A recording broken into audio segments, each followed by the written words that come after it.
Welcome to the JAMODI podcast. We are all surrounded by amazing coaches and leaders. So let's get an inside look at not just what they do, but how they do what they do. After all, becoming the best versions of ourselves is JAMODI, just a matter of doing it. Coaches, the JAMODI podcast is powered by Ballogy. Manage and measure your players' skill development and increase accountability year-round utilizing the Ballogy app. Boost inter-squad competition with drills backed by the National High School Basketball Coaches Association, including a 40-shot Ballogy skills assessment. Please visit ballogy.com/teams for information on how you can provide this resource for your team. I love getting to learn about daily habits that coaches, leaders have, and I would imagine 32 years of doing this, you've created a system or some daily habits that really just allow you to be productive and get you going throughout the day. So go ahead and share. What does your day look like? Well, I'll start off by saying I think you're in the same boat. I believe that God's a huge part of our life and a huge part of our program, at least in our individual lives. And that day always starts with prayer and a quiet time. And I probably not the best one to say this, but you really try to honor God in what you're doing. You try to put the man part of it, what they think about you and all the things they've said or whatever, you try to put those away. Yeah, I don't think you can, but you try to, and you don't do it for their approval. You do it for God's approval. And I think that's, have I done it 100%? No. It's just something that you try to do daily. And have we failed? Absolutely. And my wife would be the number one person to probably say that, yeah, he's failed at that. But I think you could say also that we just keep trying to honor him as we go. But I think that's first and foremost. And I think the biggest thing is just, your daily walk, your daily life. You're asking kids to do a lot every day, whether it be, in off season, you're asking them to give up time, to put extra time in, whether it be in the gym or the weight room or studies, whatever that might look like. And I think you have to be that example. I think you can't be the last one in the door and the first one out. I mean, typically coaches are going to, they're going to spend more time a lot of times with those kids or with that part of your family versus your blood family.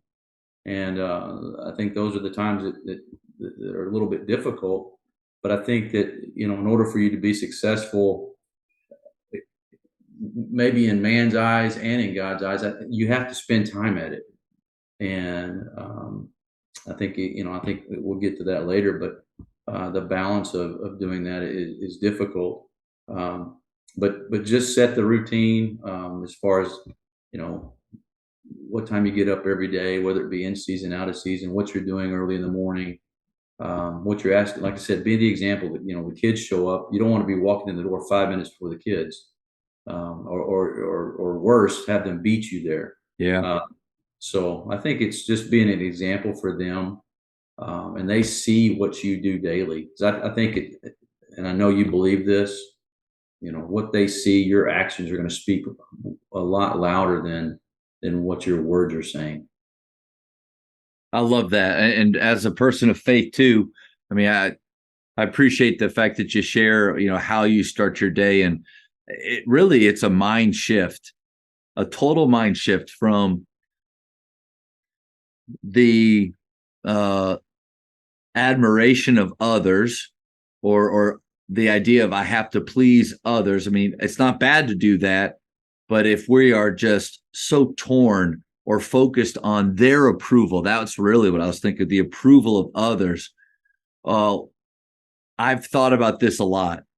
I mean, and you and I, at some point, we're going to die. And when we do, how our parents thought of us, the time we spent focused on that, I mean, it's really not going to matter as much as what God thinks of us and what we did with his son. I mean, that decision. Now, so once you get your mind wrapped around that, to me, it really focuses your path to what you said. Instead of personal glory and accolades, it's about honoring and being faithful in this role that we've been given. But I don't see, I mean, I obviously there's some people that are still feel that way even without faith. But to me, faith is really what points me in that path. Because without that, I mean, without that focus of what will God think of me, how am I pleasing him? How am I honoring him with what I say and do every day? Without that, man, I just get so wrapped up in this basketball thing and in wins and losses and success. And then I think about my high school coach, Tommy Thomas, and the amazing career he had. But, 3 or 4 years after he was done, I don't think many people cared anymore, really, about the wins and losses. But when he texts me every day or at least weekly or every month and calls and checks on me, man, that's what's really important. So I appreciate you starting off like that. I think it's huge too. And again, I think you alluded to it with Coach Thomas. Really, the basketball part of it's going to be over. Whether it's a 4-year career in high school, whether they're fortunate enough to go on and play in college, but at some point basketball is going to be over. And I think the impact, something we always talk about is when you leave your program, I want you to be a really good citizen. I want you to be prepared. At least you're not going to be prepared, but at least hopefully I was an example of, a good husband, a good father. Yep. A good member of the community, a good worker. Yeah, somebody that embraced the process, didn't get so wrapped up in results. And to your point too, it's our players may not understand or appreciate that in the moment when it's over. Because when you and I are talking right now, there's about a month left in school. And so our seniors are now about 2 months removed. And I had a parent tell me that her son was struggling a little bit with the fact that he didn't want to play in college, so that this was really it. And I think he had in the moment a little bit of almost an empty feeling of really, like, I spent all that time and my senior year's done and basketball's kind of over. Like, that's it. But so sometimes I think the reminder is that they won't realize in that moment all of the lessons, all of the habits that they've learned and been cultivating in this time. But you and I both know at some point when he has to get up on a Friday morning to take a test and nothing in him wants to do that, hopefully he's got the toughness to choose that hard thing that day. And that came from, and without realizing, that came from our program. But exactly sometimes right. they won't get it in the moment. Exactly right. That's a great point. Another example of that is why do we have guys run a mile in our off season? Well, a lot of it's just mental toughness. That really running a mile has nothing to do with basketball. It really doesn't. Right. You just want to see them get out there and try and break through a wall to see if they can get a time. And then, most of them will admit, at least the ones that I've been fortunate to have to go on and play college basketball, one of the first things they do when they get on the campus is they go run a mile. And they, get a time, and they do it until they get a certain time. So yeah, it's just a mental toughness. And going back to your point, and I'll even use my own son about this. I mean, he's playing right now, and he's going to make a decision, whether he's going to keep playing or not play. And I think, he actually went, and I'm proud of him for this because he had a good head on his shoulders. Too many kids. I was probably the same way early in coaching, maybe still today, trying not to be, but your identity should not be just because you play basketball or because you coach basketball. As a Christian, your identity is in Christ, and you got to remember that. And so, good days, bad days, basketball. Well, you always have him to fall back on, and I think that's huge for the kids too to see, whether they believe it or not. At some point, there'll be something that triggers that memory, and maybe start them thinking about it. And I think we can help them with that while they're here with us, and they've been entrusted to us to make sure that basketball is in the appropriate spot in their life. Because I think you're the same way. It's not first in mine, but sometimes I feel like I talk to them as if it's first in theirs. Right. But I mean, their faith, their family, their academics, and then hopefully basketball. But golly, if we're honest, that's probably right across from the girlfriend and then the other clubs and things that they're a part of and other interests. And so I think it is good, because if we don't do that, then we run the risk of setting these guys up for, I mean, really for failure. Yeah. Because I experienced that. I mean, thought basketball was everything, and then going into my senior year in college, it's completely ripped away and changed. And I realized that, golly, I the foundation I thought I had from when I grown up in a Christian home, and I would say the right words. Well, when push came to shove, man, it was basketball. And then, okay, well, basketball's bad. What do I fall back on? Well, I want to find a little joy and peace and happiness here. I'll just run to the closest thing. And in college, man, it's easy to find that stuff. It's easy to find that in high school for these kids. Yeah, And so, absolutely. but with, if sport, a relationship, a job, and I got to remember that now. Absolutely. We have a Absolutely. bad season. Is my demeanor, is my value all wrapped up in that? Or am I focused on someone else, something else?